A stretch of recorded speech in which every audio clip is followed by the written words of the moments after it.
to me, one of the very, very greatest conductors was Eduard van Beinum. People want to know how to spell his name. It's Beinum. And he conducted mainly the Concertgebouw Orchestra in Amsterdam. And he, as much as any conductor that I've had experience with, gone deeply into the music. It's a different way. He goes deeper. He gets closer to the pulse of Beethoven, Handel, whoever it may be. But there's something very special about his recordings with a Concertgebouw rather than with an English orchestra, which is not his. He's a guest conductor. And I wondered what it was. I wondered for ages what it was. And I realized that it was the timpanist.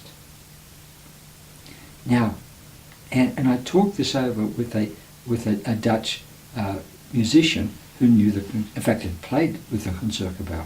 He said that man was very special. He started playing with the Concertgebouw when he was about 16, 18, and he was still playing with them, I don't know, he was 70, 80 or so. Now, you listen to this, you listen to the timps, and you realize he is the music. It's most, and he and Van Beinum, they work together. Now you see, when I worked once with a very, very fine conductor with an orchestra which was not his, and I told him, which he sort of, I said there's other conductors too, as he knew that the person you have to get on side with this orchestra is the timpanist, because he is putting this power into the music, you know, this deepest pulsation, you know. And this particular man, he was this timpanist was very envious, whatever the word may be, very, very negative. So I tried to help the conductor. I said, well, get him, that you will give him a special, be a special indication when to come in, because they have to come in earlier, because the instrument takes time to build up its sound, then it has to be transmitted, because it's a lower frequency too. It takes more time to travel. You have to. It's not just all at the same minute, you know, the same second, millisecond. So he said, I will give you a special indication. So what did the timpanist do? He closed his eyes.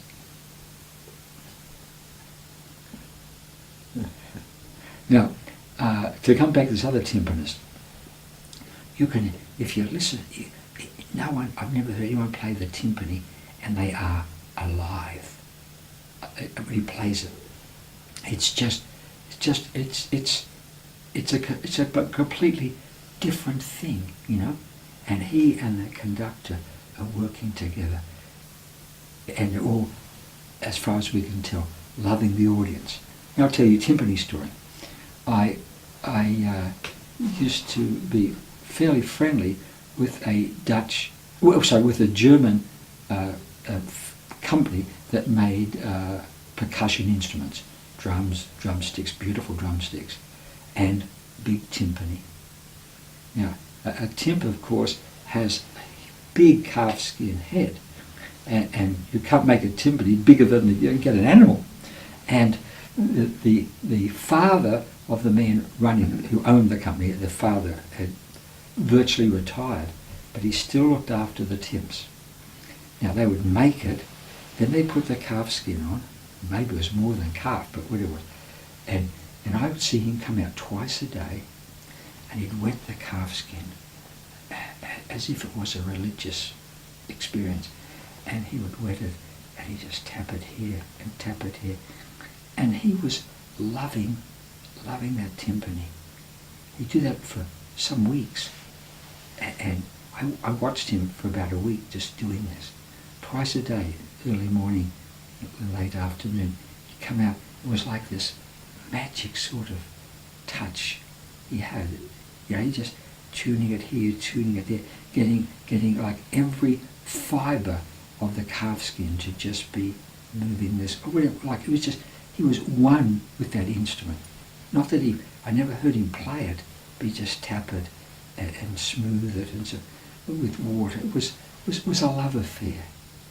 Now, that timpani can go out into the world, and if you have someone like a timpanist, the concertgebouw, it can do something that no other timp will do. It's made with love, and it's played with love. Love for the music, love for the conductor, love for all the orchestra, love for all the audience, love for everybody.